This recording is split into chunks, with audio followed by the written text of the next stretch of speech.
Okay, folks, let's see what we can get done before I burn out.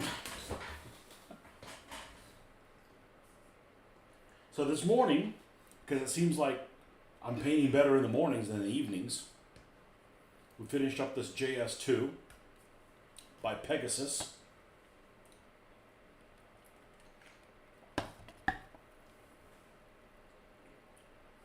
Well, finished up except sealing. Oh, well, we need to rust those things too. All right, let's go ahead and do that now. So that way it's complete. Oh, we don't need those. Readers don't work when you have contacts out. Let's go ahead and paint this exhaust now.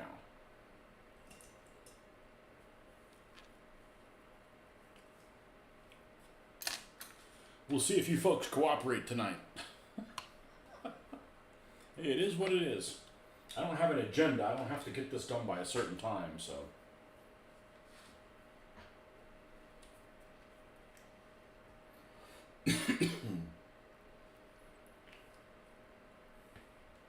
I've just been painting from about 5:30 in the morning till about close to 7 last couple mornings, so kind of make up for the fact that I wasn't able to do anything at night.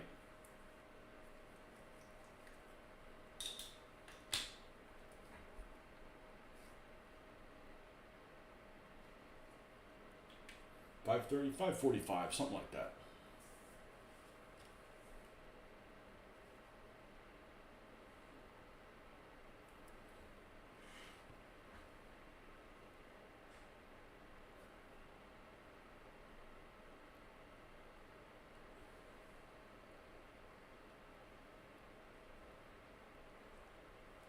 I should go a little bit. Let's go a little bit darker than that.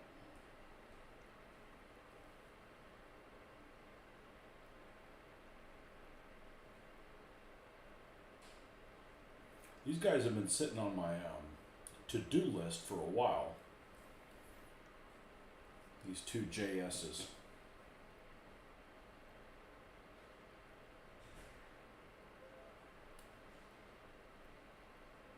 And technically it looks like they're JS2Ms, not JS2s.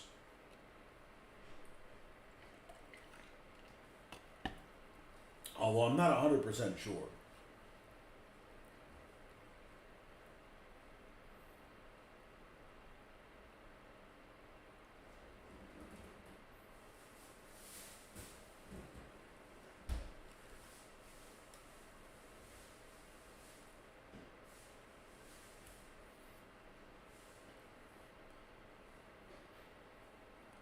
These are being rusted because they are the exhaust. I actually did the smoke that comes out of it, but I didn't do the rustifying of this. Pretty much anything that's a muffler is going to get really, really hot. It's painted, and that paint is going to just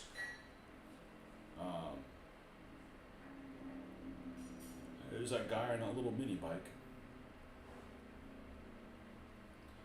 It's just going to fall off of it.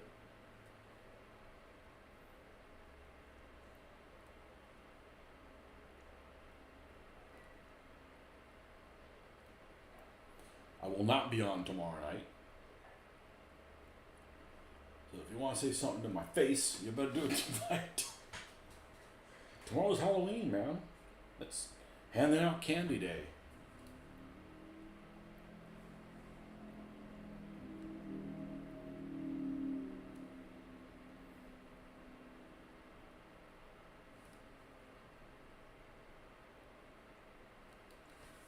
Okay. Now we're done. Other than the ceiling. So what you're saying is it's still not done. Exactly. Even then, it's still not done.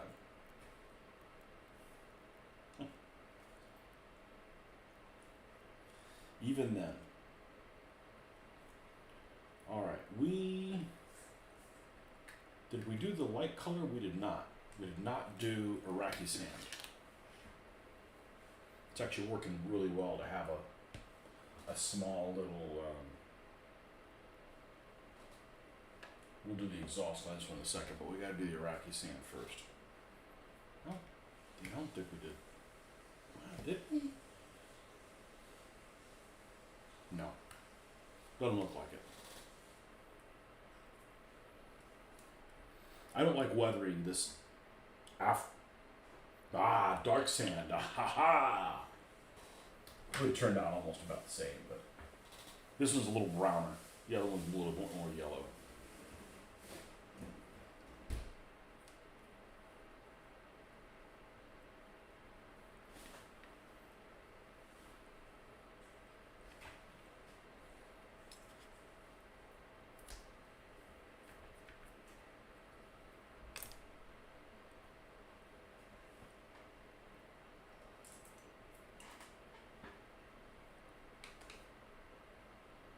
What am I looking for? There we go. This needs to actually go over here in the land of misfit toys, so to speak. And we're going to paint a commander, this commander that's handing out flowers.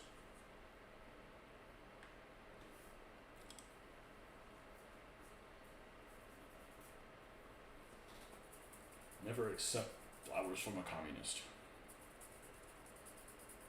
One of those figures you're like, it's probably not useful. Oh, we'll put them in the turret of this JS up here.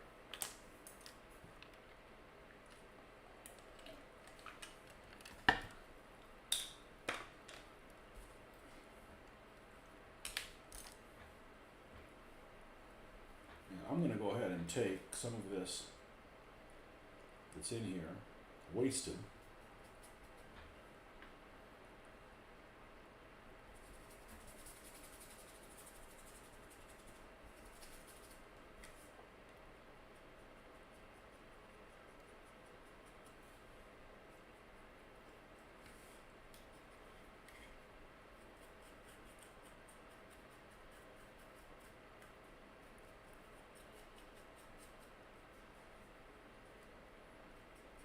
And I actually don't really want to paint without being on video, just because I get bored. But I've been having to do that because I've just been exhausted at night. And I've gotten like zero interaction from my regular viewers, so I don't know, probably just tired of my shit. Oh well. Like I said, we don't have to get this done by a certain time or a certain convention or anything.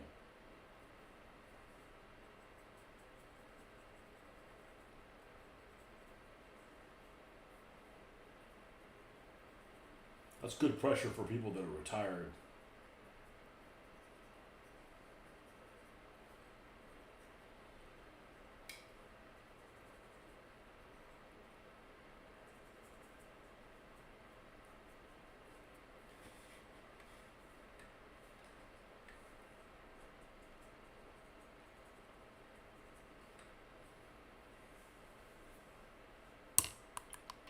I don't know if this turret has the right finish on it, but it sure looks the part.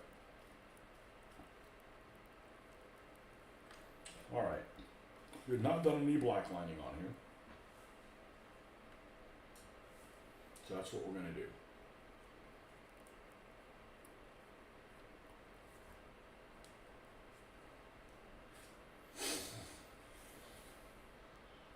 And that takes a while.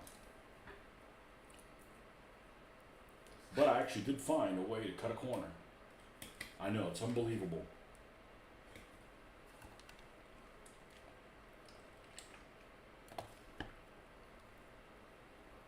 By the way, this is a heavy tank. I looked it up today, 4-man crew. A driver, right here. And then you have the commander who also doubles as a radio operator, which actually, that's a really good thing for him to do. You know, it's much better than have it be commander / radio operator, then commander / gunner, commander / loader. And then there's a gunner and a loader. I have a sneaky feeling that this ammo is going to take 2 actions for the gunner to load, for the loader to load. I don't know why I think that's the case. That should be the case.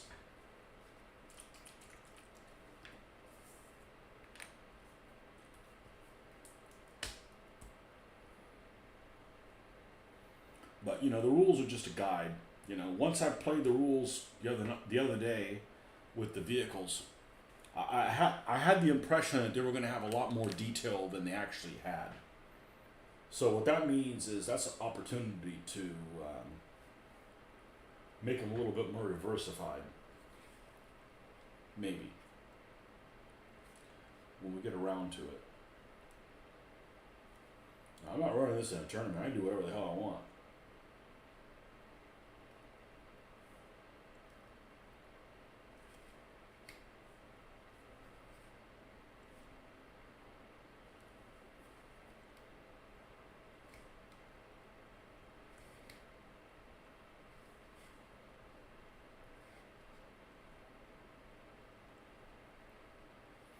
I came across another set of rules that I actually had a copy of before. I sold them because I never played them.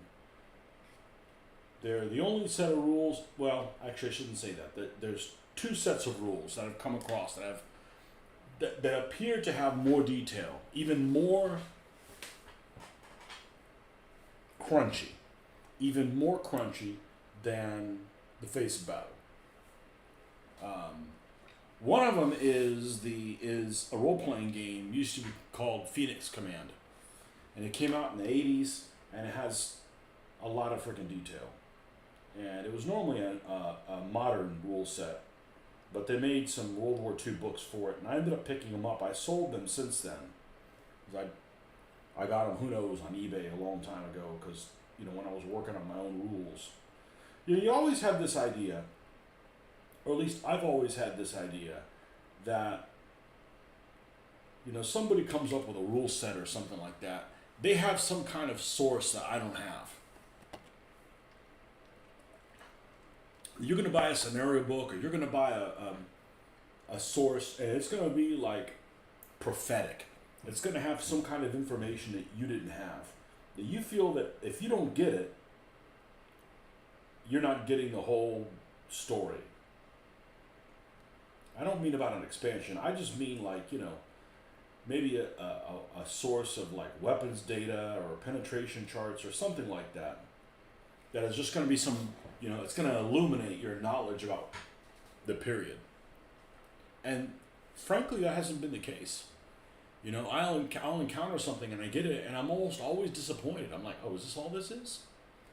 Like these guys and a lot of these rules, a lot of stuff just has to be invented. So this particular rule set that I had, I don't know when I picked it up. I must have picked it up pretty close to the time period I picked up Face of Battle. And I've since sold it. And decided to look for it to see what kind of insight there was or something. And some person decided to put a copy of them free on the internet. Not free for the internet, but they pirated it and they put it on a shared site. So it's like 140 pages or something like that. And I remember when I had bought the set of rules, it actually came with a CD to use as Excel charts and stuff like that to try to figure out the hitting a lot easier. But I remember when I got the rules, I got this idea that it was going to be really, really detailed. And yeah, it's got a lot of details, but it has a lot of things that are just pulled out of nether regions. Like, for instance, it kind of has some role-playing aspects to it. So when you're creating a character, like you could roll to see how dark their skin is, or what color their eyes are, or their hair. And normally, well, that's kind of cool. That might have a purpose or anything. But if you look at the chart to actually roll for eye color, and it's basically your choices are green, blue, or brown, or something like that. And if you look at what you have to roll, they're all the same chance. Like, and that's just complete bullshit. Like, there's not the same amount of people, brown eyes are more common than any of the other colors, and it obviously would depend by nationality too. So it's just like, yeah, it has all this detail, but it just has abstract stuff thrown in there. You know, so you get this idea that you're going to have something that's super illuminate your knowledge of a certain thing, and you realize that yeah, it's got all this detail, but then it's just haphazardly thrown in with the same percentages. So, anyways, yeah, it's got some weapons data in there and stuff like that. So I don't know. I think that the core rules of Face of Battle are pretty spot on. I need to change those vehicle sheets and make them more condensed because it's a huge sheet of paper and you don't need all that information on there. So, of course, the stuff I've been painting lately, we could do like a Sea Lao Heights or something like that. You know, have a couple German heavy tanks and like a horde of Russians because I got a lot of Russians. I got 8 T-34-85s. You know, a couple JS2s, an ISU 122. I mean, you know, you think, oh, a couple King Tires, they're going to tear everything up. Yeah, well, you're fighting that much stuff at close range, they're going to tear you up too.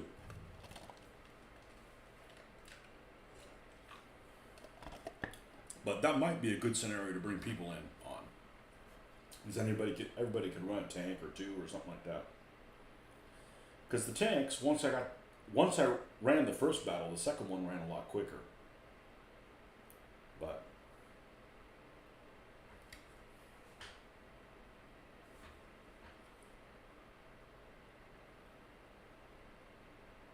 it's the timing of when all those events hit that is a critical part in the combat sequence.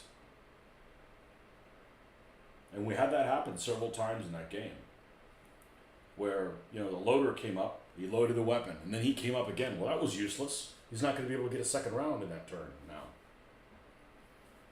Unless the commander speaks up and, you know, lights a fire under his ass. But if the commander's already gone as well, then, you know, you're only going to get a chance to load the cannon one time in a turn. So it's those variables. We'll play it a few more times before I decide to start making changes. You know.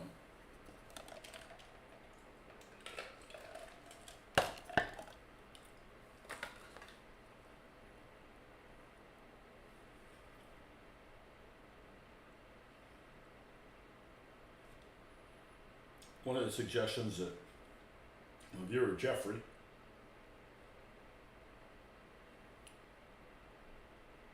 I think that's who it was. Man. 53 going on 83. One of his suggestions was with random movement, which probably variable movement is probably how I would call it. So maybe not to the extreme that Sword in the Flame would do it. You literally roll like 3d6s or whatever. Or 2d6s or whatever, depending on what terrain, to see how far you can move. And of course, that's by unit. So this would actually be by person.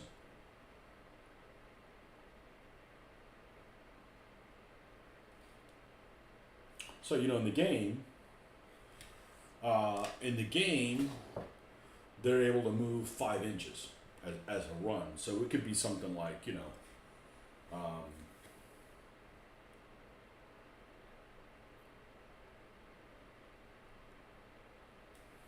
you're guaranteed to move 3, and then you might actually get to move 6 or something like that, you know, plus a die roll. So just another one of those things that it's another uncontrollable that you can't control.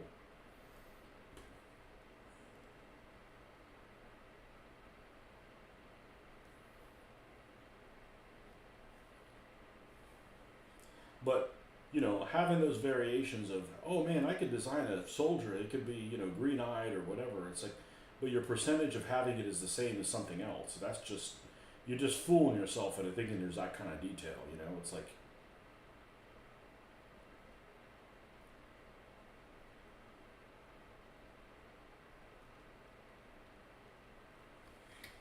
I mean, shit, I could make up stuff like that. You know, if it's just going to be even chances of everything without doing any research.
this one, I don't know what we're going to do.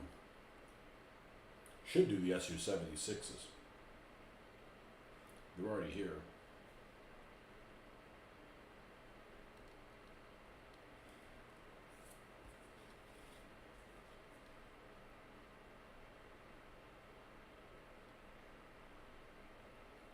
Trying to think what was a nickname for the SU-76s. They were called bitches, but what the Russian name for it is. Suka? Is that what it is? S-U-K-A? Like Stuka without the T. Suka. I want to say that's what they were called.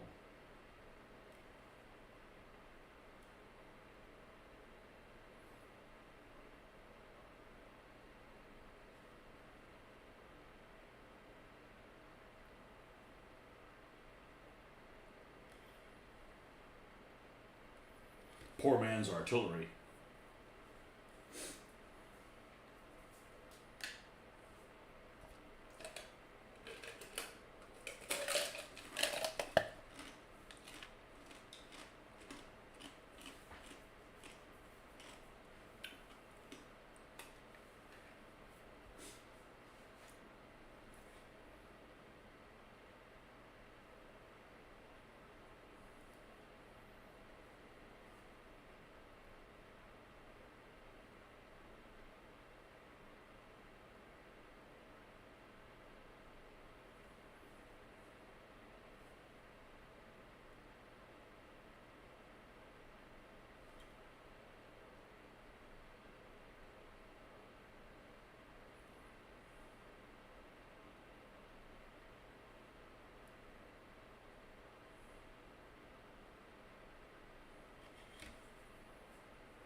Hey, Marcus, thanks for coming by, man. Been a struggle these evenings, man. Zero interaction from everybody. And had watchers, so I don't know what you guys are watching. Waiting for Mitch's feet to make an appearance.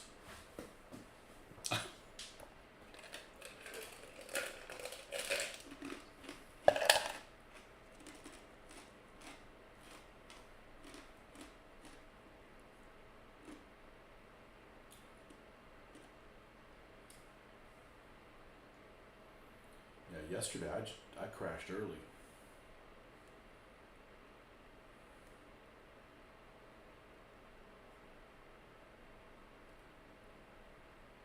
So I've been doing most of my painting at between 5:30 and 7 o'clock in the morning. Been a busy week. Next few days should be better. What is it exactly that you do? And you can be vague, like you work in stocks or real estate. I want to say it's one of those two things. It's got to be something that they do in New York and not in Virginia.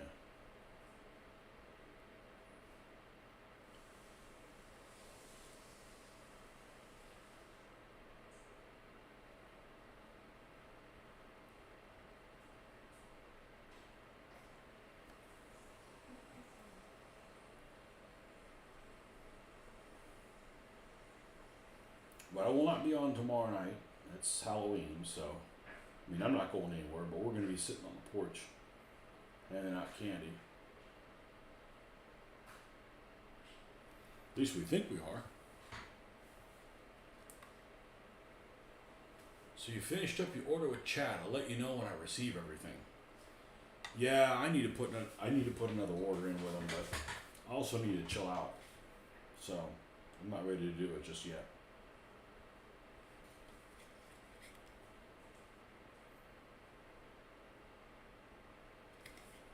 I really got bummed out with the Matilda, big time. So I need to be really careful. It's nothing he did either.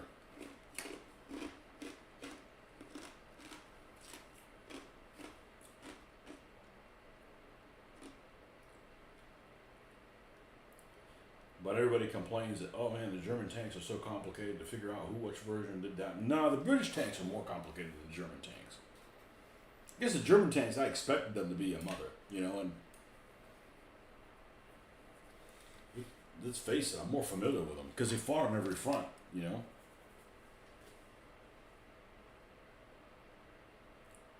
You're a private equity investor.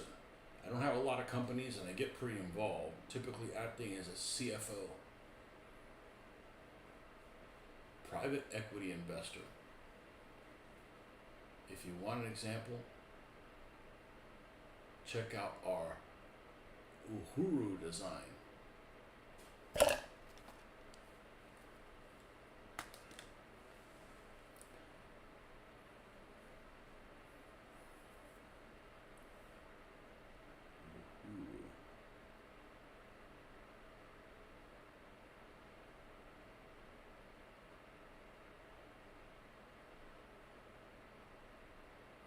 Oh, that has one of those words I detest.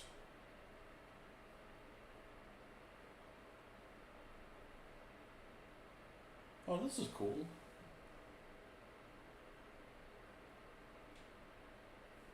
You know what word it is? Bespoke. I hate that word. I hate that word. Just custom. Just say custom. Bespoke. It's just like you don't hear anybody say that.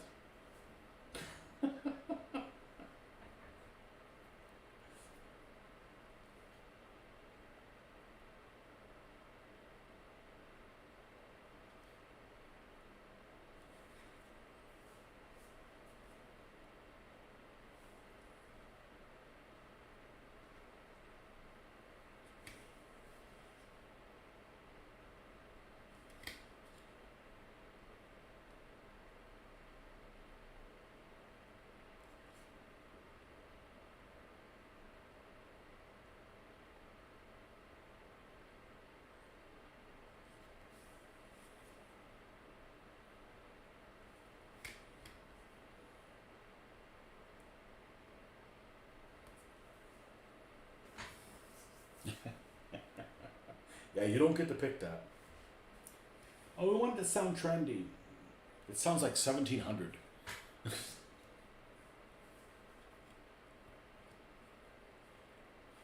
Sounds like somewhere you'd be somebody in England saying, I want you to make a special cake for me. Your one that's bespoke.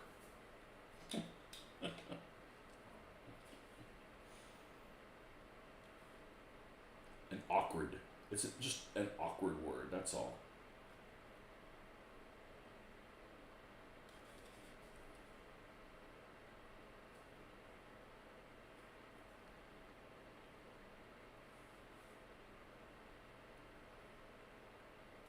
Custom, damn it. It's just fancy custom. Oh, okay.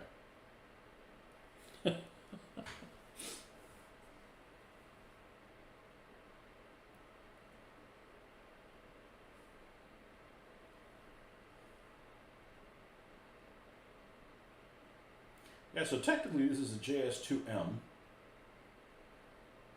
And one thing I noticed, I don't know what the heck this is, but it looks like there's a side escape hatch here.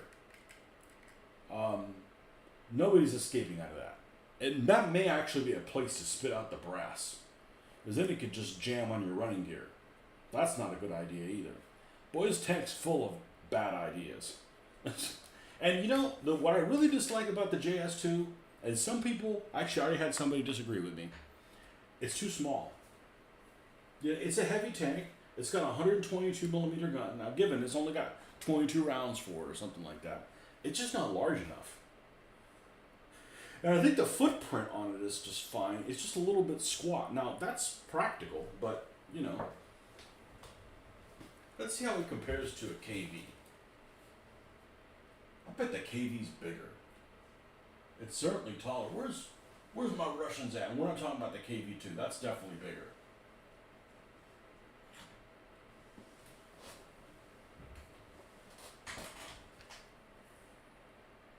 Yeah, it's taller.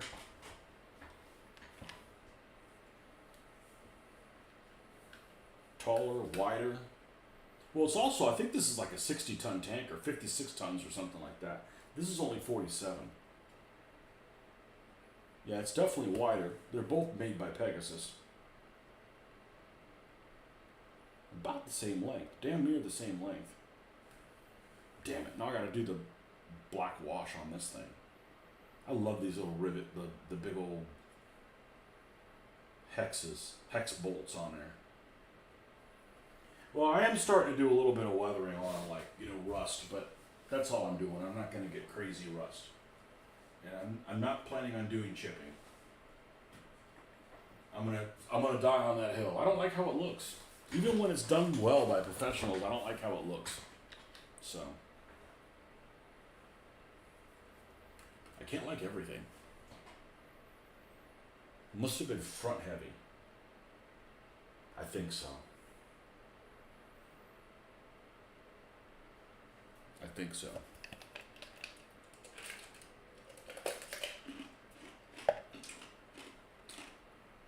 And at some angles, it looks really good. At some angles, it looks not so good. Like, it looks good side, looks good from the back, especially like quartered from the back. It looks really good from that angle. It's just a little small, you know? And it's a good thing it's low to the ground because Russian tanks are notoriously bad depressors. So the higher it is up off the ground, the better depression you need, or you're not going to hit somebody right in front of you. Of course, the blast radius on a 122 is probably, I mean, it's probably big. It's probably really, really big. So we could do a sea lob or something like that, just for yucks.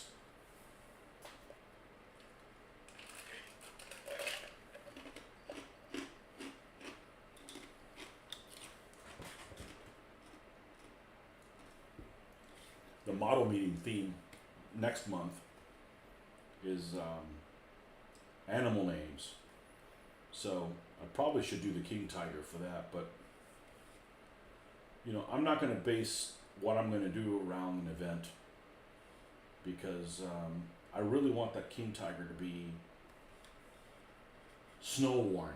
And I don't mean like this, but I mean more like this. So imagine if this was in 3-color. And there'd be like an overspray on top of the 3-color, like that.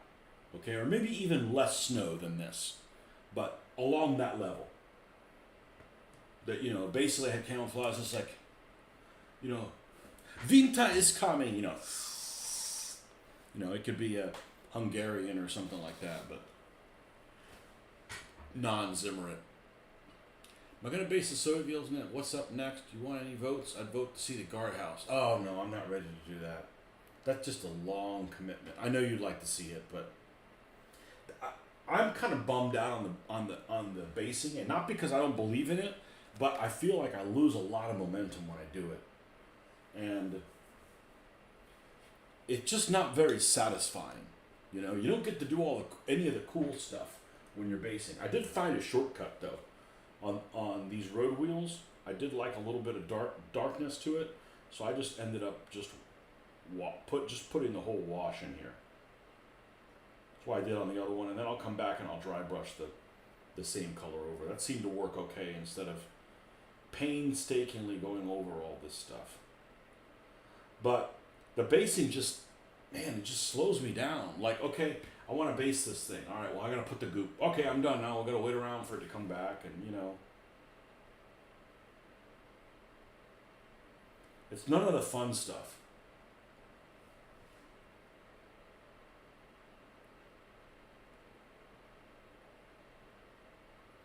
And the snow vehicles, I may not base the snow vehicles. Because if I base the snow vehicles, then I have to make a decision right then and there what my snow bases are going to look like. Well, I haven't painted any infantry for it, and don't really want to get pulled into that direction. Although, if I was specifically doing things for scenarios, I could say, okay, these are the, you can't do everything. So let me kind of focus what I'm going to do on, what I'm going to do on, what I'm going to do. Like you could just say, okay, well, I'm going to do North Africa, all right? So we're going to do North Africa with some vehicles, okay? And then we're going to, when we go to Russia, we're either going to do Wintergewitter, so winter 42, 43, or Kursk, or the 41 stuff. So I could take a vehicle like a Model 1942 T-34. I know that I'm going to paint it. No, that's not true. I can't do that one. That's a bad example. I can't just do that one in snow because I don't know what I'm going to do. It's just stuff that I think about, But I think if you do a winter scheme that's not too heavy, you could use it for the summer and just say, the lazy bastards decided not to switch it out.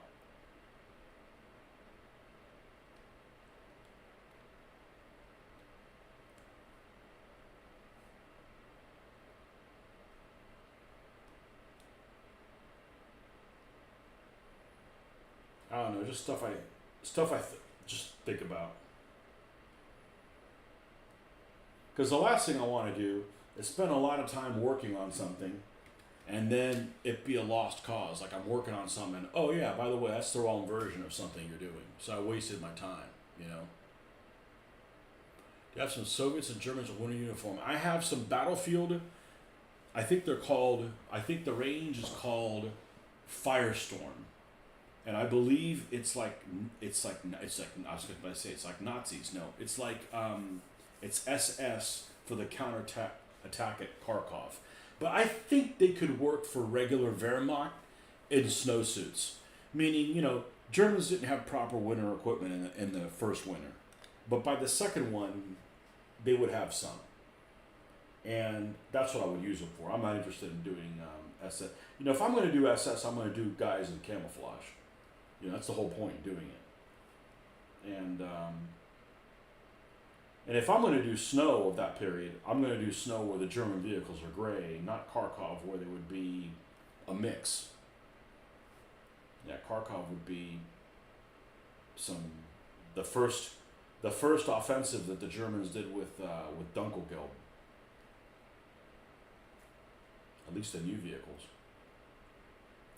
And for the Soviets, I have battlefield guys that have trench coats, and I also have scouts that have the big suit. But I want to use them as scouts, I think, with that amoeba camouflage. So I don't know what I want to do.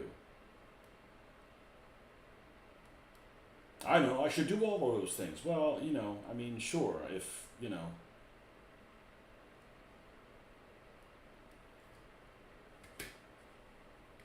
if possible.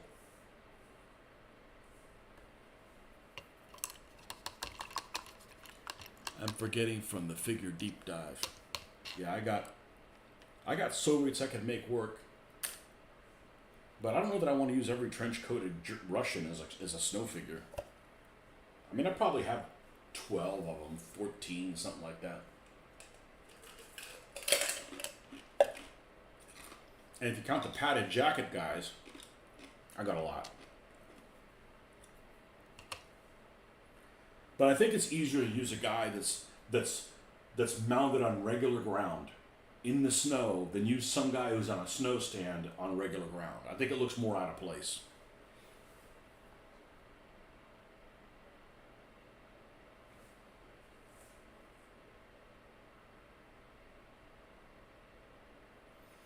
Oh, we already did this morning.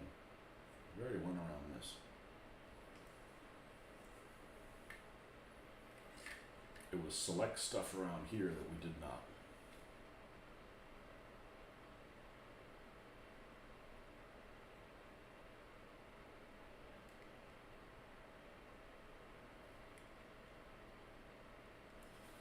So yeah, I usually end up thinking about overanalyzing a dilemma than getting myself into one.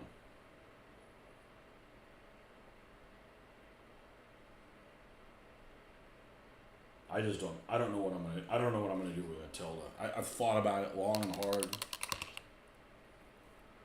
and I think what I'm gonna do is, and you know the problem with the Matilda is, right? Let me get a soda. I'll come right back. I'll give you a chance to answer that.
You're putting the finishing touch on U.S. infantry, including some of the combat sculpts.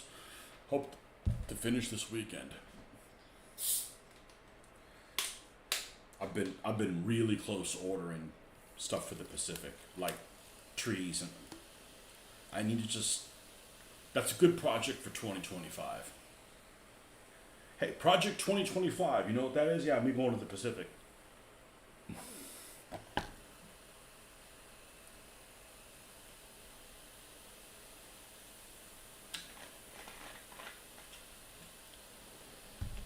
Me going to the Pacific.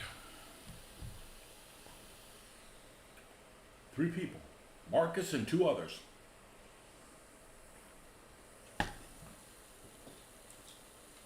wonder if one of them's that Führer guy just waiting to strike.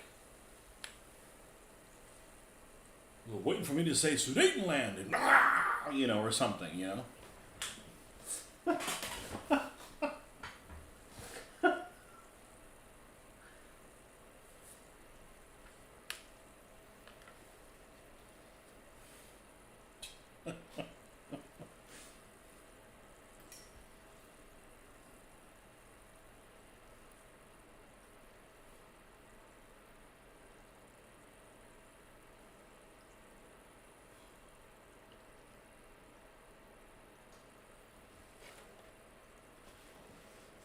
Yes, you've been building some Pacific terrain.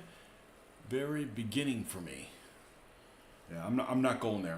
I'm not going there. I don't. I need to. I can only hop around so much. And I want to put a dent on some of these vehicles when I get more. But the problem with the Matilda is that I ordered the Matilda. I've been wanting the Matilda for the longest time. It's in a couple of scenarios. It's a classic vehicle. I couldn't even get a hold of one in 1/35th scale because the Tamiya one was out of production at the time when I was doing that. You couldn't get one. And so I've always wanted a Matilda.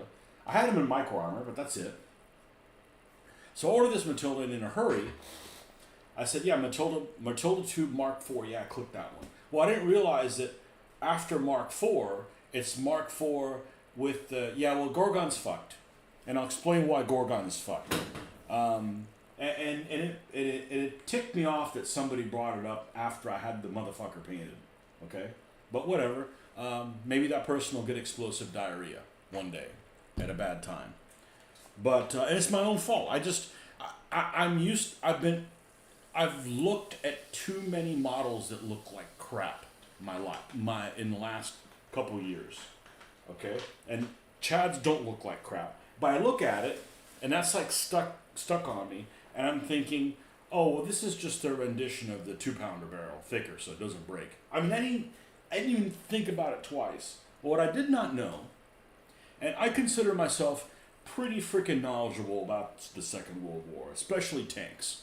Pretty freaking knowledgeable. More knowledgeable than most people. By a large stretch of the imagination. So I didn't even think about this. But apparently, this is a version of the Matilda that had the 76 millimeter gun, the Russian 76 millimeter gun. In other words, they sent one of them to Russia. They put the gun in a T-34, or maybe it was, basically one of these guns in it. And I didn't even know they'd done that. Like, why would it occur to me? Like, how do you get that in that tiny turret? Anyways, so they apparently converted and they made one of them. They made one of them and didn't even go into action, but yet somebody makes a 3D print of it. And I go and paint it like it's the frickin' desert. So, here's my solution.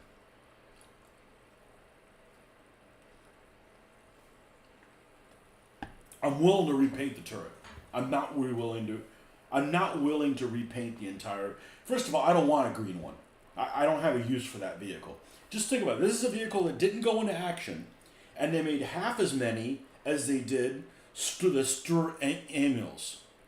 Okay? The Stuart Amils, they made 2 of them. And they only made 1 of this thing, and that one thing that they made did not go into action. So I don't want to paint it in green. I don't want to repaint it because the Gorgon came out great. But more than the Gorgon that came out great, I don't want to put all the stains on all little rivets that are on the hull. I'm not repainting that. So I think next order I'm going to make, now we know that Chad's stuff is good. I'm going to say, listen, I want a Matilda, and there's so many tripping hazards on the frickin' Matildas. Like, there's one that's called Matilda GOAT. Greatest of all time, or whatever. So I'm looking at the turret. Now I'm scouring these freaking turrets to make sure we got the right thing. And apparently that goat is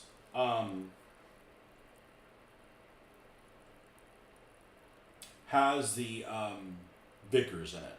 So that would be like the one that they used in Arras in 1940 in mainland. So I don't want that one. I want the one that's called 2-pounder Matilda. I looked at it, and it's got the Beza machine gun.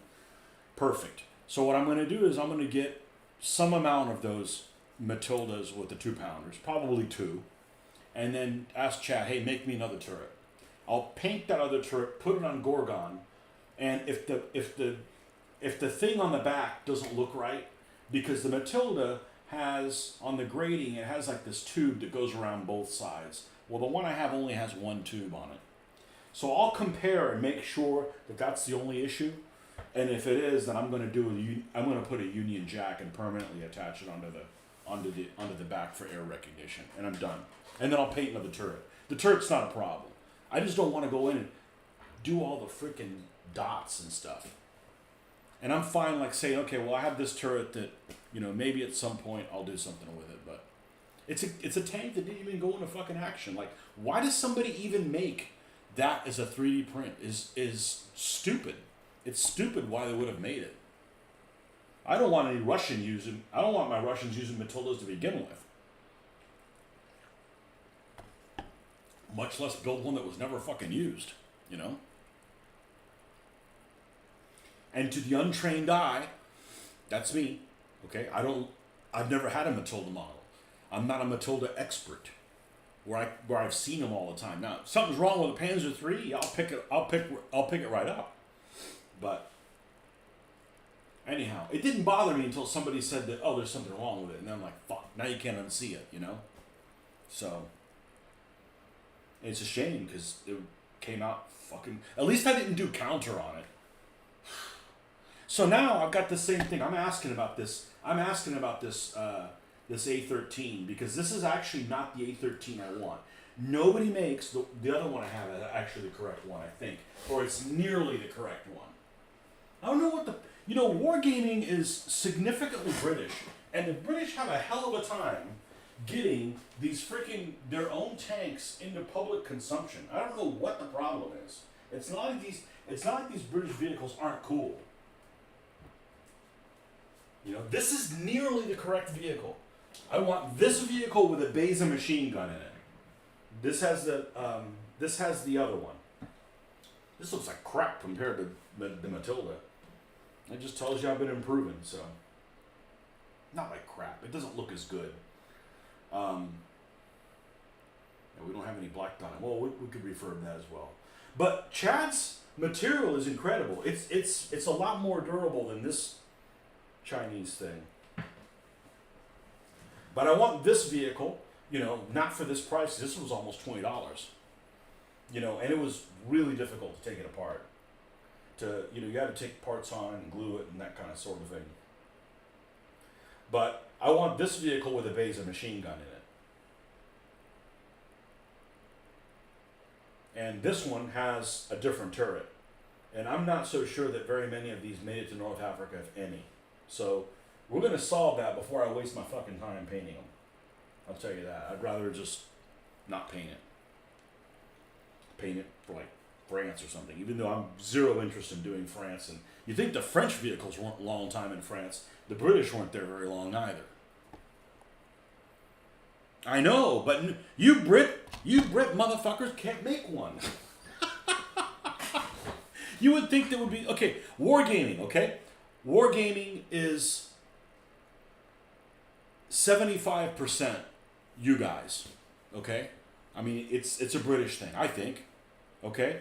And 20 millimeter is 90% you guys. Why is it so difficult to get a Mark 4A? A Mark 4A cruiser. You know, I'm not going to buy a S model A13, which doesn't even have the slats on it, right? It's got the same turret as the A9. And then go to Dan Taylor Model Works and buy a conversion that costs $15, $20 to convert. I mean, it's like, just make a nobody 3D prints one either. This is like the closest one. And there's nothing wrong with this. It's beautiful. It's just, it needs to have the Beza, and it needs to not have this turret front. There's only one picture. After that Matilda fiasco, I would rather not paint it, not do anything with it, just write it off, than spend, well, if I do counter on it, who knows how many hours. It'll look beautiful, but then it'll be wrong. I'm like, I'd rather not do it. I don't know why it's so damn difficult. You know, a Matilda 2. If I wanted to get a Matilda 2 in 1/72nd scale, what am I stuck with? An SU-1, which is not a very good model, a pain in the ass to put together. It's old, doesn't fit together well, and it's expensive. Or the Italeri redo, which is the same vehicle, or the Airfix one, which is 1/76, so it's smaller. You know, there aren't any. You know, you can't get one for like $10, $12.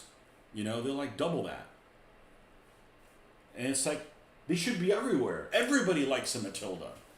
There's nobody who doesn't like a Matilda. No wargaming without Jack Scrubby. Never heard of her. No, I've heard of them, but...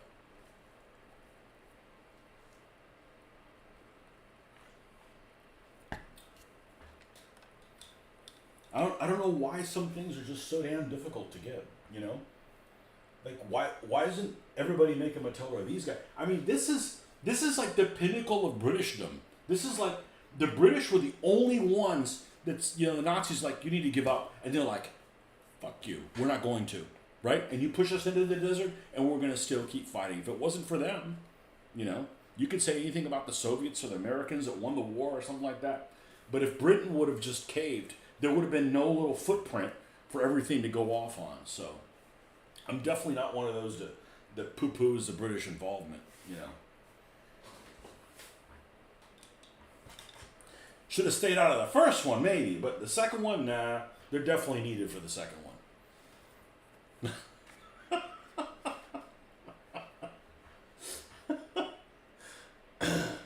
And I love the British desert stuff, you know.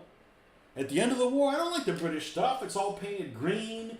They go like, all right, we'll put a star on us so you won't strafe us. You know, like, don't put don't put a white star on a British vehicle. It's out of place, you know. So I think that's what I'm going to do. I'm going to order another turret, paint the other turret. I'm crafty enough that I can paint in the same style how I did it so that the turret matches the hull. And if the back engine compartment isn't compatible, because I'll have one of the right ones, if it's different enough, we'll put a big old Union Jack on the back. You know, like, get off our turf. I've never painted a Union Jack little like that. I look forward to doing that. I love the Union Jack. It's a cool ass flag.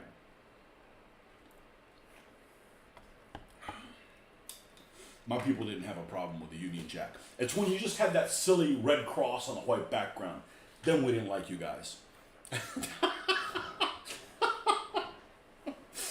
Oh, man.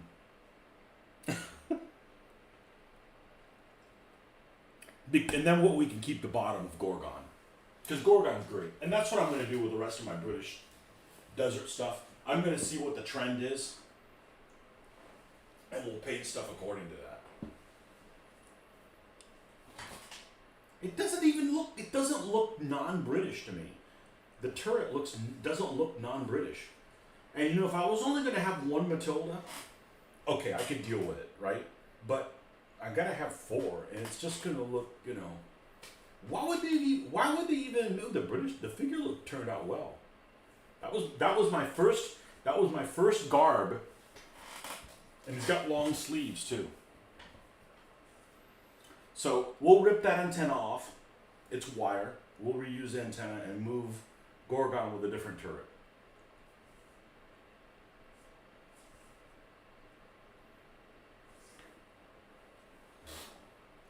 Oh well. Shit happens.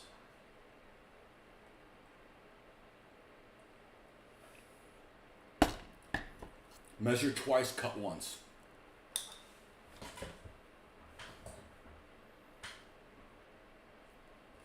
Yeah, so like there's a problem like getting Beza machine gun stuff. Like, what's the problem?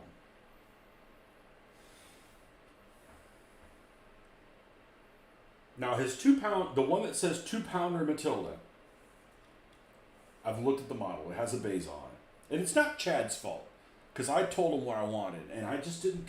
I mean, I didn't know that the Russians even made a different one. I know that they made a. If I had seen the 3-inch howitzer, you know, I would have noticed it. But this, it doesn't look that thick.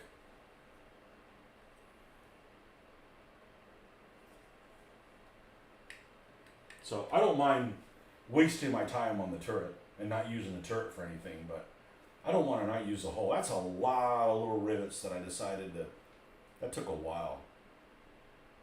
So we'll see, but I'm not in a hurry to do it either. I need to get some of this stuff off I need to get that bad taste out of my mouth and knock some of these Soviet things out of the way. So.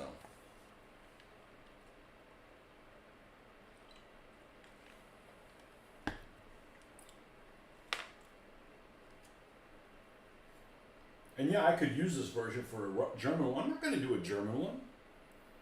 They got their own damn tanks to do that. Paint all gray. That's like a waste of a tank. It's a cool tank that painted gray.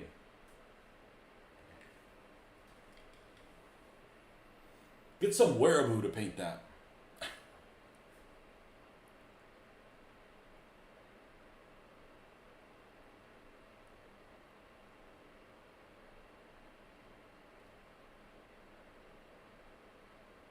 I thought there'd be no. I thought you said no war game without Don Featherstone. Does Scrooby predate him? Chad is printing some ammo racks for your Armor Fast M10. I'm sure you can help solve the Matilda matter.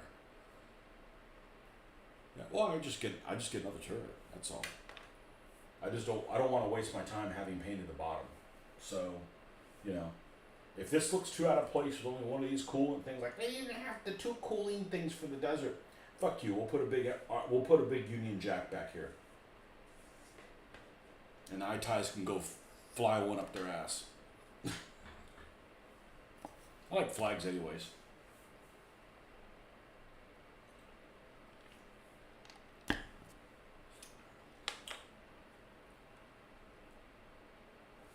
But I'm not ready to order yet. I'm starting to feel like I'm getting to that throwing money at the problem mode, and I don't want to get there. I need to use what I have. You know, I got lots of stuff to work on. I got that British rat painted. And if this is a hit, we'll probably paint some Brits. We'll get into your Italian figures that you brought me. If the paint sticks to this, it'll stick on all those figures. Because this is definitely more spindly and more than all those.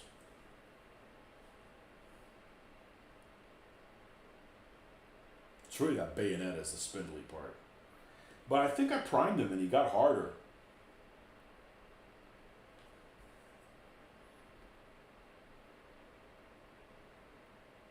Don't get excited when I said that. I mean, he got more wrecked. Oh, shit. Jack Scrooby started in the U.S. in 1955. No, I can't use it because the mantlet's different.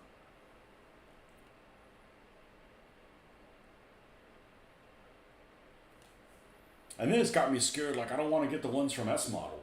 Because what if there's something wrong on them too? I'm like, we need some British desert tanks. What's wrong with this?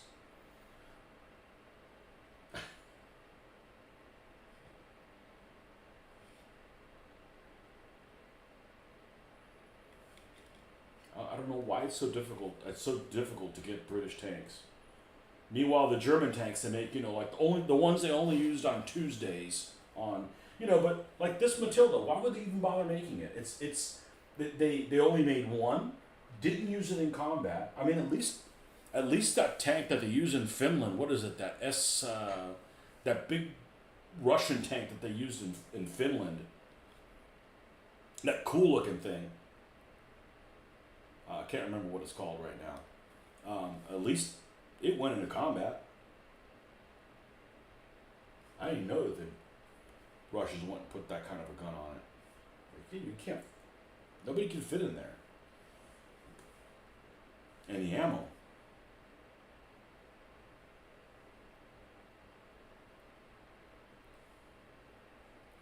Tank that was created on a Russian dare.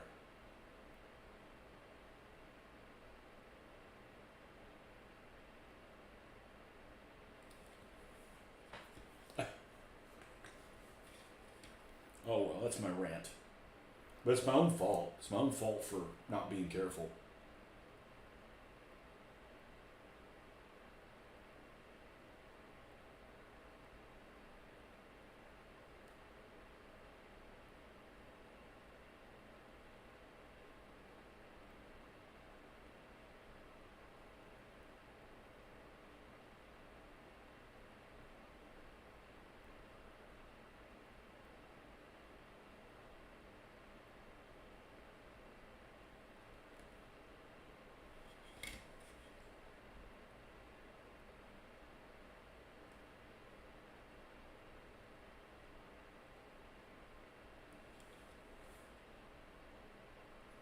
And I do like the way the British tanks look with the BEF.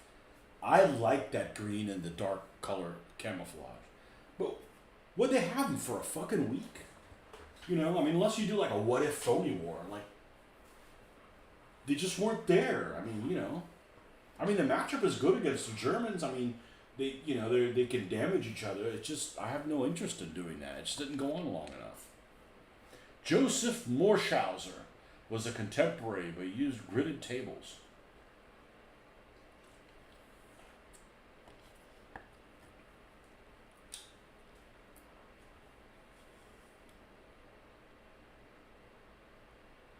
Isn't that the name of that general in that quote unquote general in Transformers? I think that's what his name is. Played by that actor that plays the bodyguard on the 24 series. You guys don't know what the hell I'm talking about. Let's see. I've never heard that name before. More Schauser. Oh, there's more than one person with that name.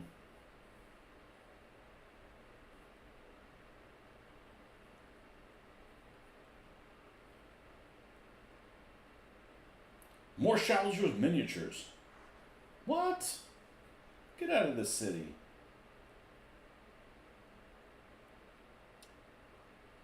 Who produced a number of miniatures designed by Joe Morshauser.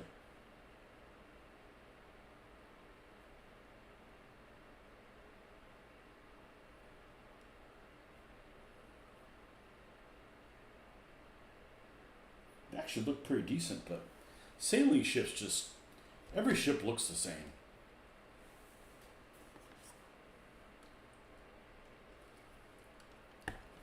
Anyhow. And I'm fine hand painting the arms of service symbols on them. I'm probably going to continue doing that.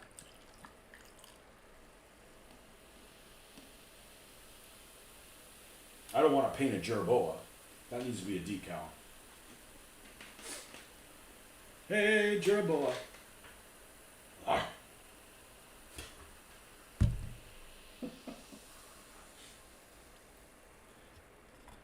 Gridded tables. Yeah, we want freedom.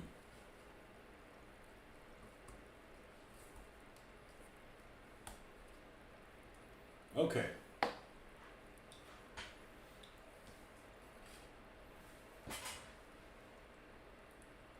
We got some things to paint black in here. We don't want to use this brush. This one's for special missions.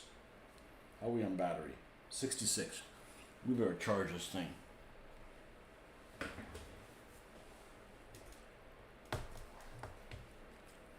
So that's the Matilda dilemma. Unfortunately, it's going to take me a while to solve because I'm not ready to order again. Just like this, I've got this M10 built, right? I don't want to finish it because I want to order the set of the stuff on it, and I'm not ready to spend money on that. It's kind of getting to me, spending money. I need to chill out for a little while and enjoy what I have, and then this M10 looks good. So I'm like, all right, well we'll order when we order a set of that stuff. I'll order one. I'll make extra copies for my own use. Put the stuff on there. Probably order 3 more of these. They'll have 4. That's probably a good number.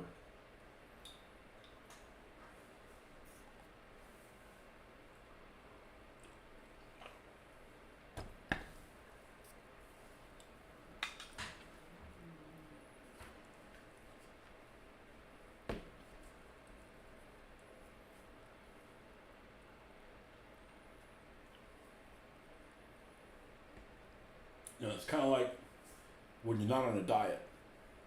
You eat whatever you want. You can eat whatever you want. I couldn't believe this. You can eat whatever you want and you're still hungry. You can gorge yourself on food and your body adapts. So I don't want to gorge myself on buying shit. Let's use some of this stuff up that we've bought. And there's just some stuff that I have I'm never going to do anything with. This 3D printing spoiled me. And I'm not talking about this MMS, which has little holes in it. This will be fine. But I'm talking about like the BP cast stuff. That stuff can just fly a kite up its own ass. Like this JS2, this thing looks like shit. Like I'm not gonna do it. I'm gonna create a bag of stuff that's not worth fooling with. No matter what I do with it, it's gonna look like crap. So like, why throw 10 hours into that? You know. So.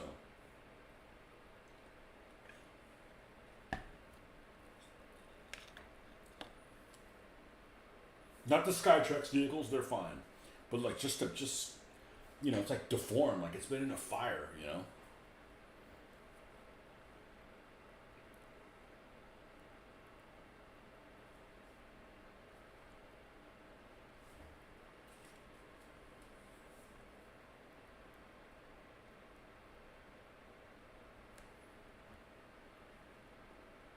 It's not like I've run out of stuff to work on. I need to work on. I've got lots of stuff to work on. Got a couple FCK of Z222s that are built, except the grenade traps. Got to paint them up. Got 3 Maltiers. Got a bunch of German half tracks. Got the SU-76s after this, and 4 T-26s.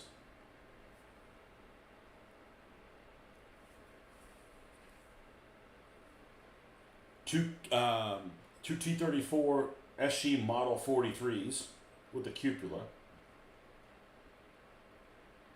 Probably gonna wait on those because those have I need to do those in snow written all over them.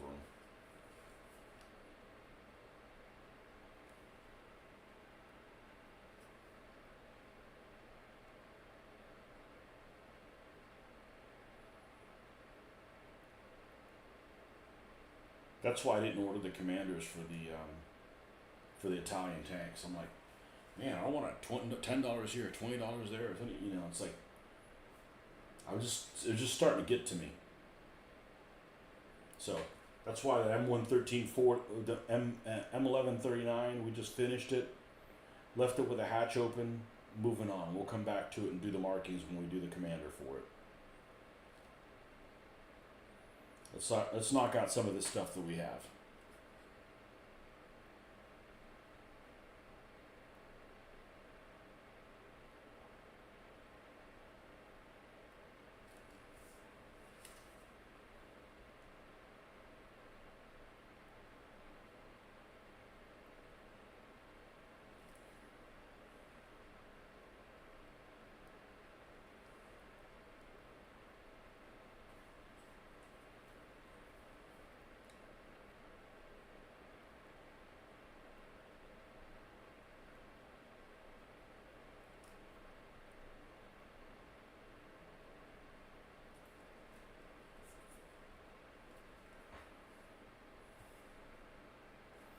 We need to get some white out here. It's headlamp 30. Well, we did better today. We're a hell of a lot more awake than we were yesterday or the night before. It was honestly pretty pitiful. I wanted to get stuff done and I couldn't.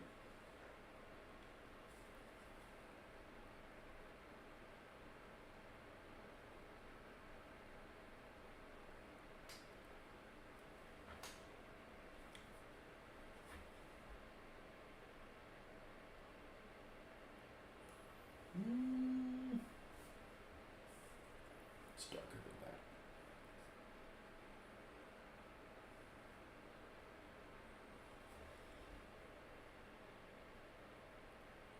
The hardest thing about painting these headlamps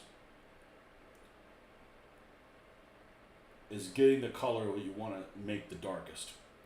What the darkest shade is going to be. The rest of it's child's play, but it's just getting it there. And I screw it up sometimes, like, oh, I gotta redo it. Because I made it too, I made it too light.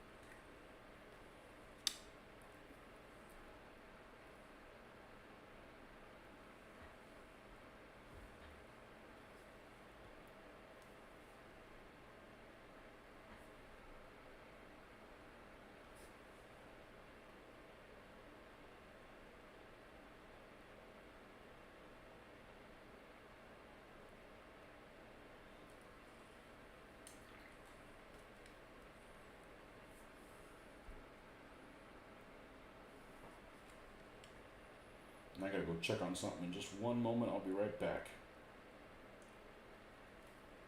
There's a little headlamp. Beep beep. Cute little commie bastard.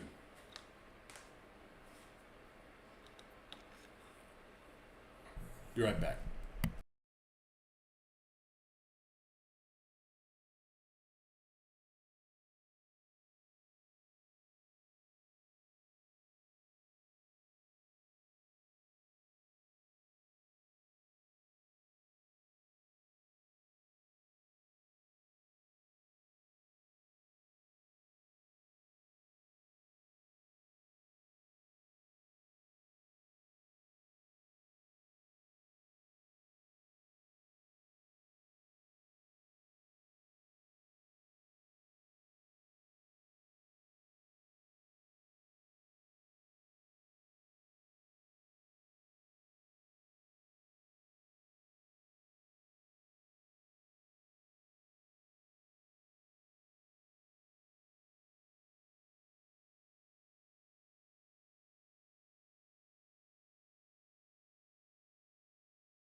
All right. So again, I came across. Um, I was looking at.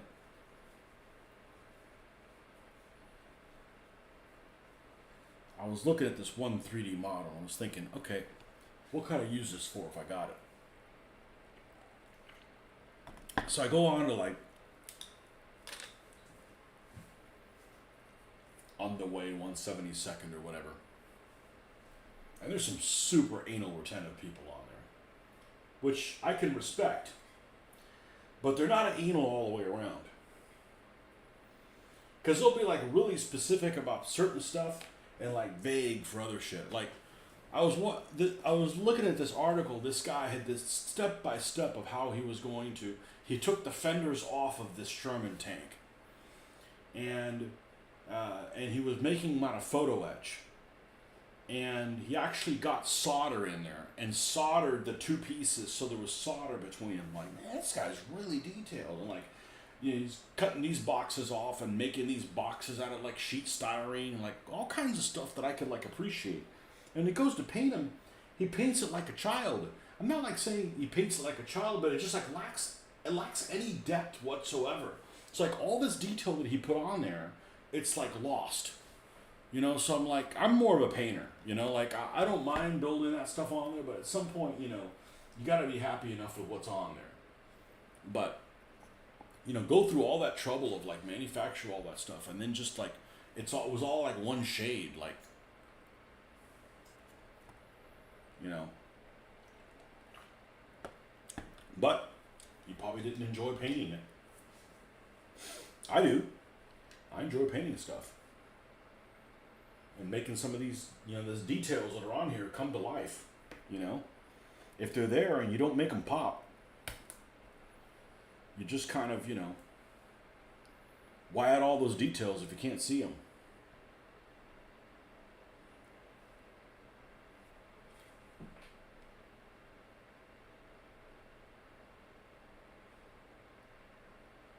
But like super anal retentive, like this is supposed to be a 47-degree hole and it's actually 45 3/4 degrees. I'm like, Jesus Christ, man.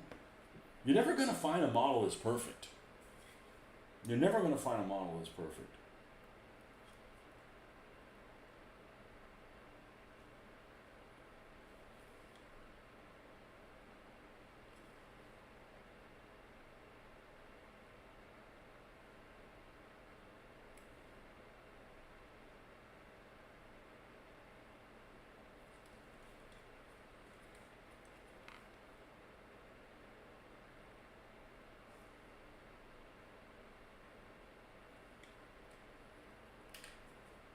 Okay. We need to do some here. And then we're, I think, done with that phase. Right, because we did the turret already? Yeah. So the black is dried. I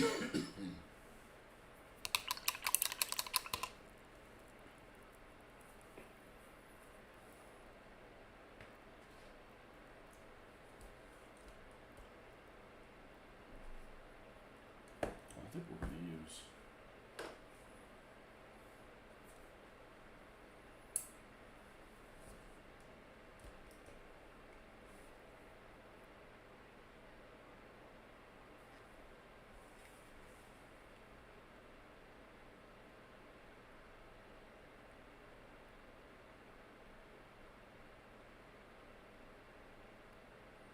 we all have our things that we get anal retentive about. I get anal retentive about making sure you use the right vehicle there at the right time. Like, I don't want to play a Wintergewitter scenario and there's a Flampanzer 3. Like, I better not even see a Flampanzer 3 in Panzer Gray. They'd come out to like freaking March 43 or something like that.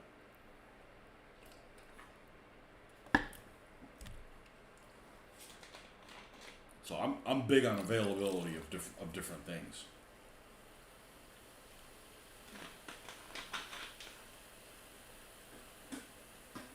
But I do want to do Wintergewitter stuff, and I think at some point I probably will. I got enough books and source material to get a pretty good, do it well enough that I'm going to be happy with what I'm going to come up with, which is ultimately all that's important.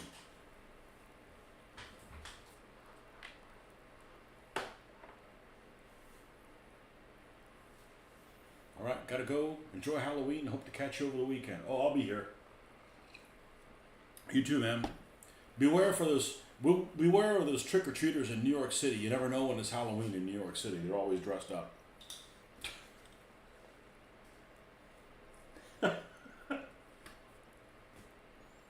Strange cats. Strange cats like Build a Cat. You know. I'm itchy, you know.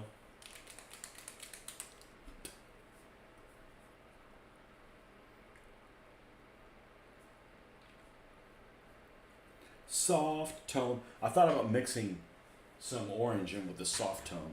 You know what? We're going to try that. What's the worst thing that could happen?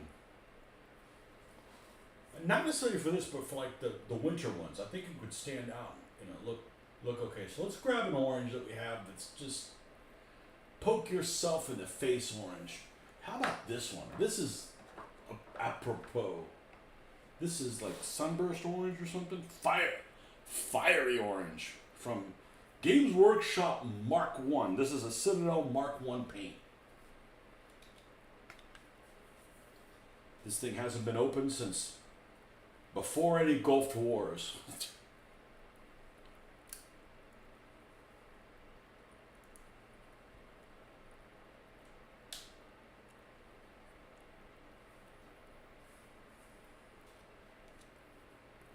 So I'm going to put some of this here. I don't know if this is going to work, but I was thinking about doing this. Let's close that thing back up. Now we're going to take some of this.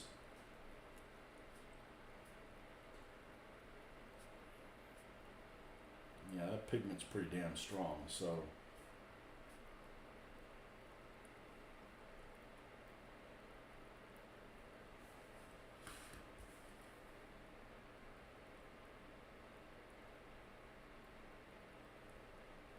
You know what we're going to do? We're going to do the brown, and then we can touch up some of those brown ones with this to enhance it. I didn't want to go and buy another. I know that Army Painter makes different washes in different colors, but I didn't want to get one that was more rusty colored. I mainly didn't want to drive into town to get it.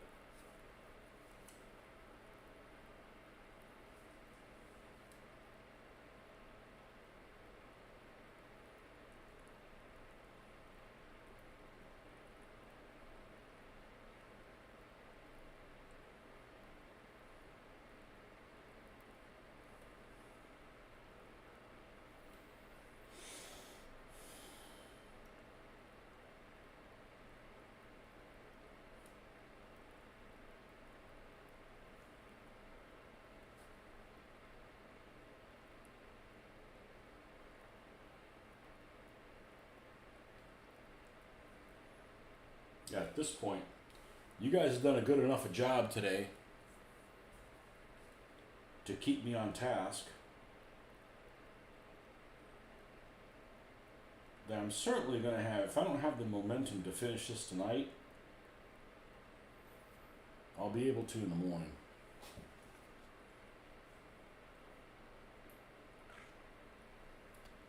And then next time I sit down, I can focus on getting the commander painted. Who's the dickhead with flowers?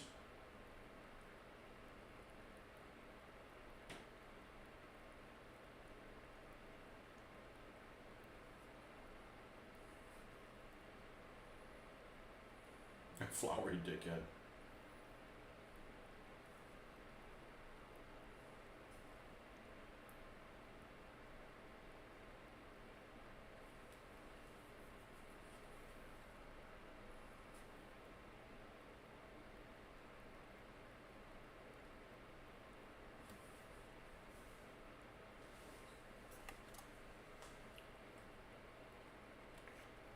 You still have some of those bottles as well as some of their inks. You know, somebody gave me some of their inks. I threw them away. I threw them away a long time ago. Well, maybe 10 years ago. I guess that's a long. I don't think of 10 years ago as a long time, but yeah, it was probably 10 years ago. And now I wish I had thrown them away, you know, but honestly, it probably would have been no good. But a lot of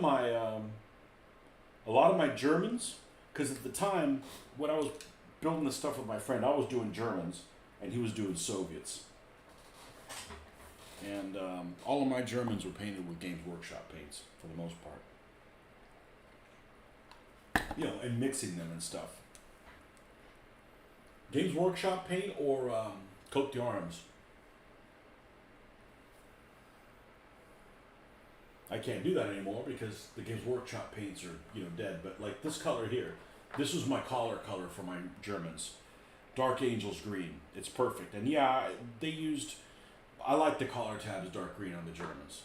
You know, the whole, it looks, it adds a little bit of color that it needs. You know, I don't know if I'll still do that now. I might actually try to do things a little bit more realistic. Not that they're that bad. I'm just saying that, you know, we'll see. We'll see when we're going to paint the Hoffman. He's still waiting here. He's going to be the next German I paint. He's a Mark I Drew's militia figure. See if we can't make him shine. As I like to say.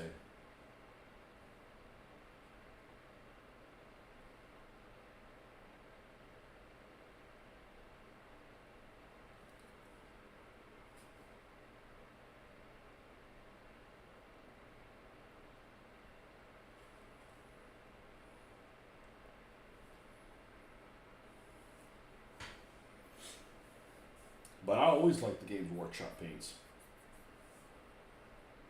I got them when I was doing the Floco Polyester with them, and the Floco Polyester paints were fine too, but their sealing mechanism sucked.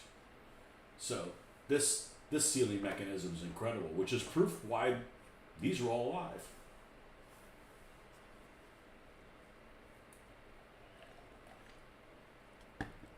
So my snake bite leather and my vermin fur dyed. Which one's this? This is the one color I used for the wood. Oh, this is the Cote d'Armes equivalent. Yeah, wood brown. I think this thing's dead though. There's some life in there. That's a great. The Cote d'Armes. They just apply like nothing else. So.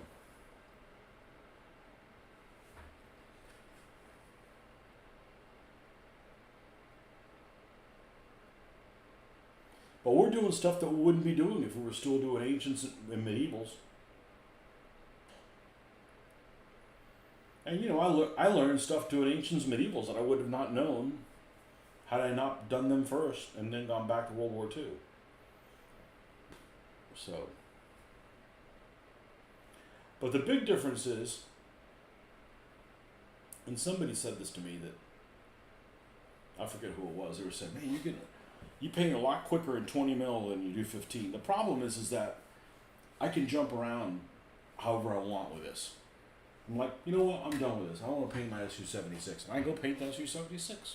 No harm, no foul. Not like I got to get this done because it's for a convention and I get... That's nonsense. I don't have time for that nonsense. Work is too much of a bitch for me to turn my hobby into a bitch too. There'll be no bitching here.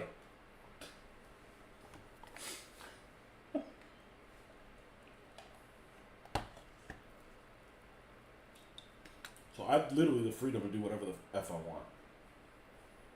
So. And there's no coming back from that. I don't think that's ever going to change. So.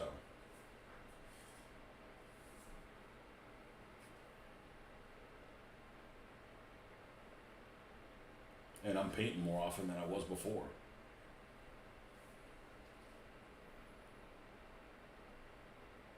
Even if I do fall asleep on some feeds. Oh, we got a nut here we got a rusty nut.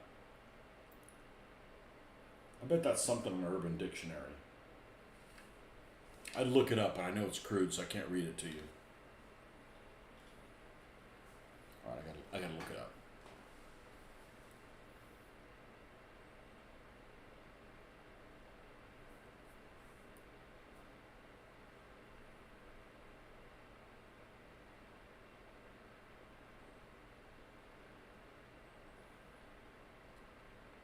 Rusty Nut Garage. That's a good name for a garage.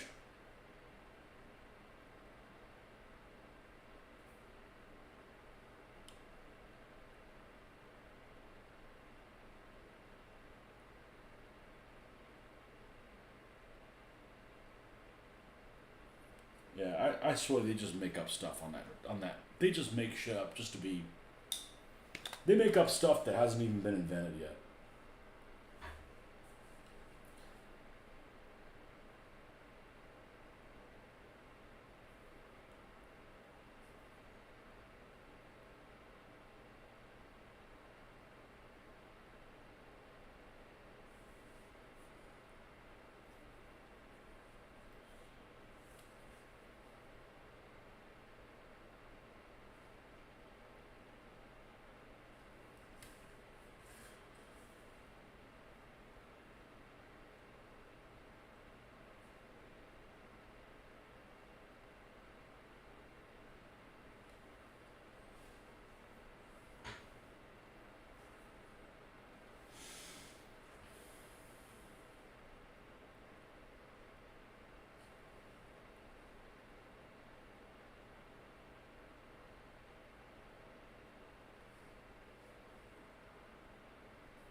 And it's kind of a pain that you have to, that this doesn't go on really thick or really dark and you have to come back and touch it again.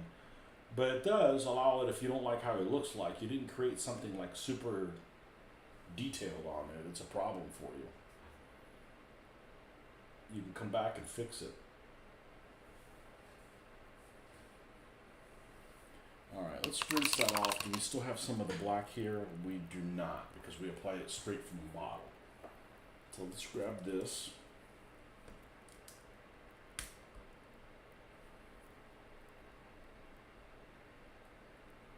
And we need to go over these weld marks. There.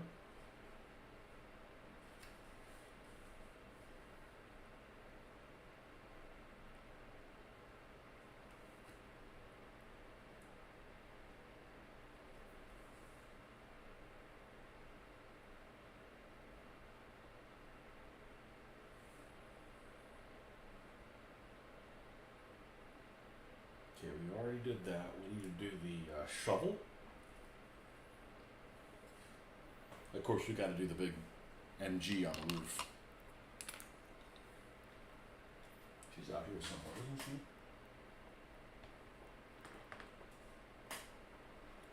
There she is. One of these is liable to break.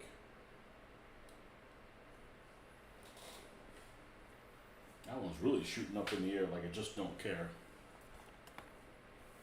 You just played a 4-hour session of Field of Glory online. Play Raffia against my mate. I'm tired and I will leave you to it. I was playing that for a while with one of you DBA guys from England. And then I was like, man, it was just, I'd wake up and I just had too many commitments. I played a lot of games against him. What's his name? Let me think of what his name is. Hold on. You know who he is.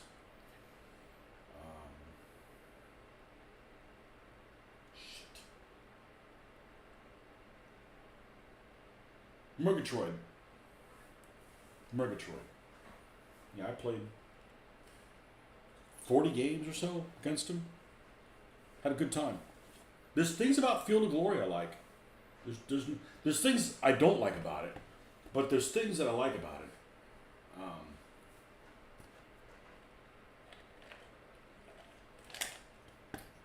Probably the worst thing about it is that you can do whatever you want. That you can give an infinite number of commands. That's probably the worst thing about it. I think it gives you too much control.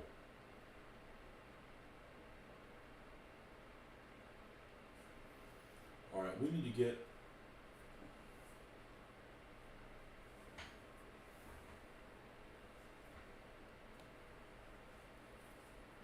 but it's fun and it definitely makes you think.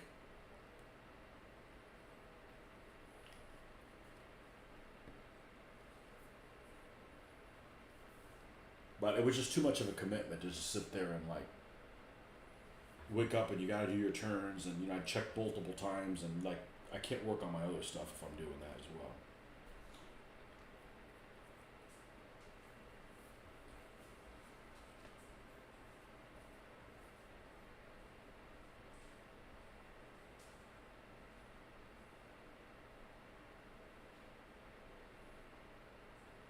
Hours. How'd you play for 4 hours? Do you constantly check for turns or something like that over 4 hours? Raffia. That's man, how do you forget things if you don't remember? That's Ptolemaic versus Seleucids, isn't it? Battle of the Elephants. Oh, Battle of the Elephants. Battle of the Elephants. That's Cursed Northern Front. Oh no, that's actually Ferdinand's. Never mind. Whoops. I got an unbuilt model of one of those from Eschi, and I'm like, I almost don't want to build it. I've got that die-cast one, which is superb. I don't know what I'm going to do with it. I don't really want to repaint it. It's a superb model. It's a superb, miniature. I guess it's a miniature. It's already put together. I got it a long time ago. When those things first started coming out.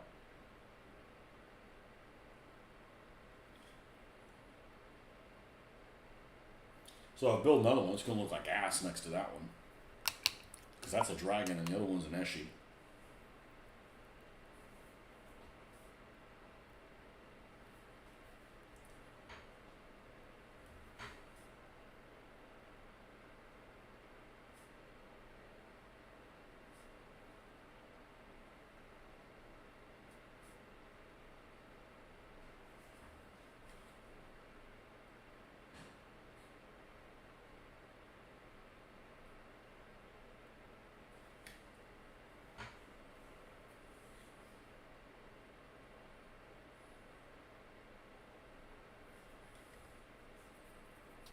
But they really codexed that game. Like, oh, we have an expansion. It adds like another 50 years or whatever. Like, really? To get all the years for the medieval one? And I like the medieval one better than the ancient one. The units are more colorful.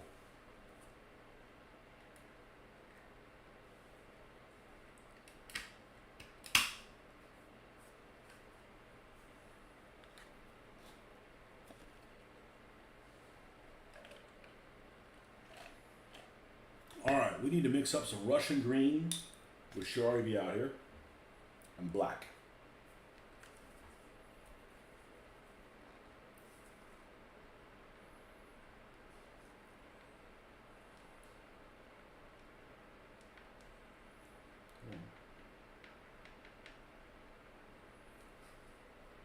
I think we can get by with enough of this.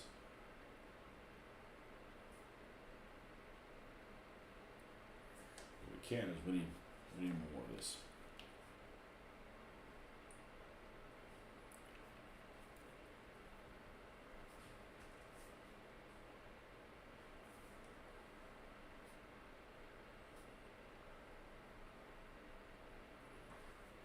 Need a little bit more oomph. There we go. Now, I'm going to grab this by a part that's definitely going to be gunmetal colored.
You know, it took me a while to wean me off of going on Fanaticus every day or multiple times a day.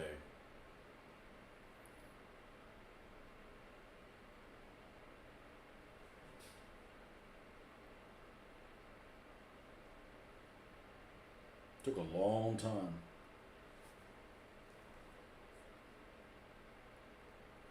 And just not being involved in that one thing, and you know, a lot of the discussions just go off topic now. So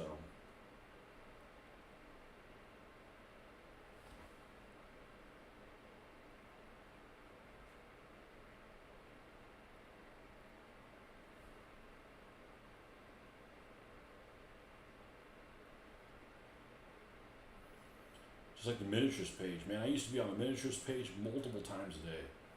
Yeah, that was a long time ago. I was I don't know, 20 years ago almost. And like, I can't remember the last time I went on there. Maybe 2 years ago.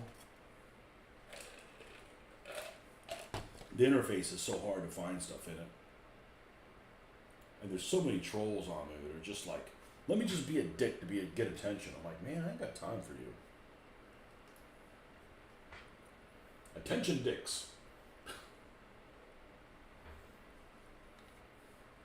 This news has been brought to you by Attention Dick.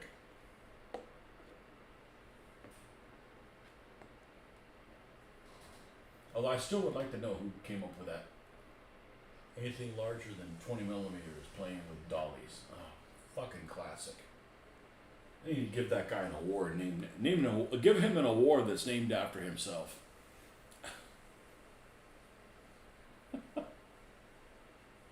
People came unglued. People came up from the dead. Came out swinging.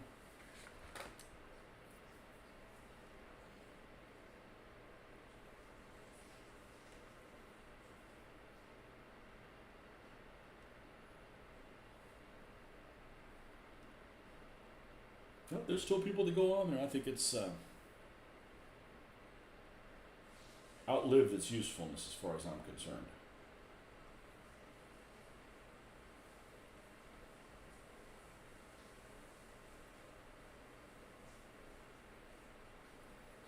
I'd post stuff on there as well for like the DBA tournaments coming up. I never got any traction from it. Like, okay, well this place isn't worth it for me.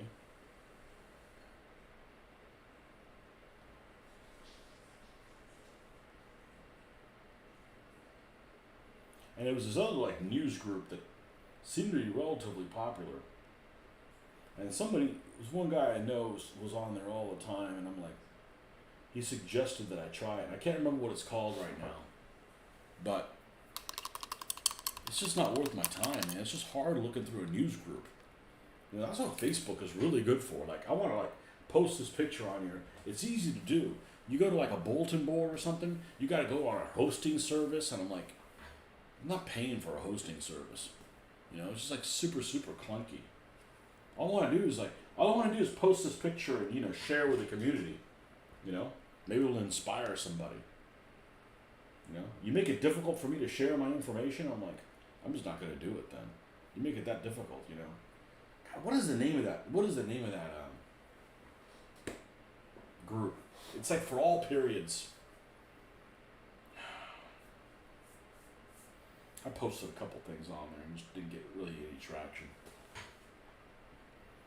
I can't remember what it's called. That's a place that goes, it's not Frothers, it's something like that.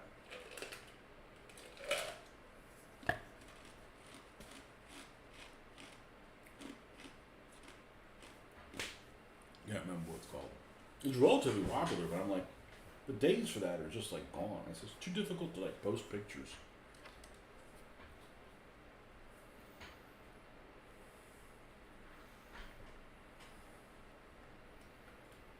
I'm sure if one of you guys mentions it, I'll know which one it is, but is anybody even listening?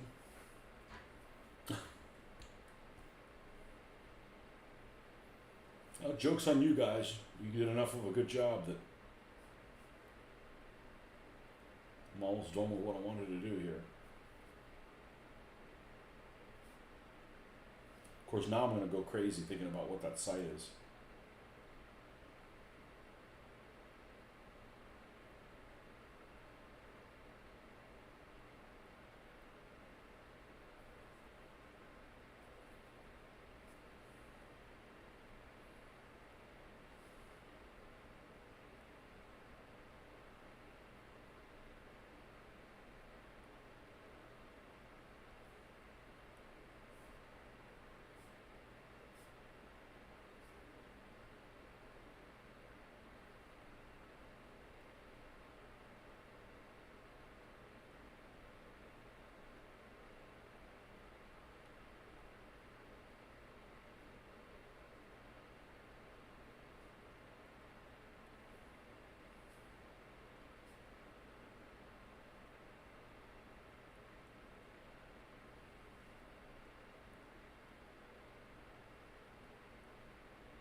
There's enough of this done. Oh, you do the wood on the handles.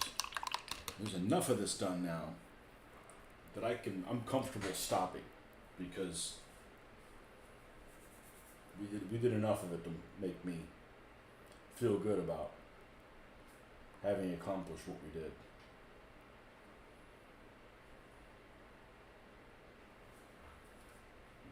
The two handles here of the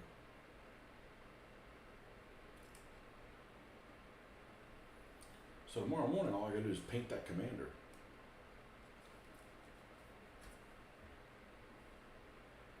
Oh, wrong one.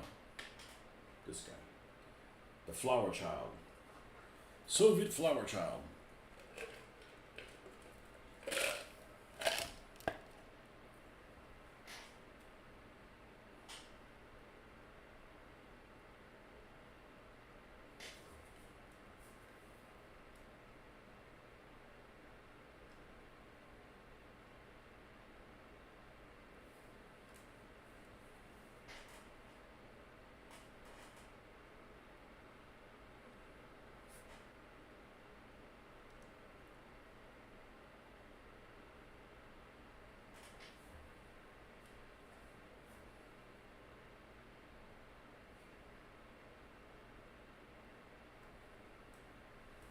And this is where we're gonna stop for the night.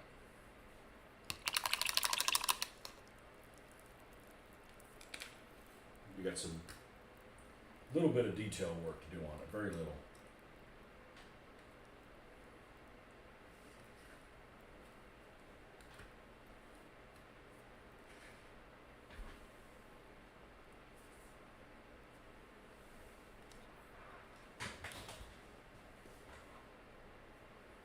Yeah, I need when I'm done with these, take pictures of them outside. You know, this light is great, but it's a little too bright. It washes out some of the color. So, all right, folks, thanks for stopping by. We will see you guys on the next one. See ya.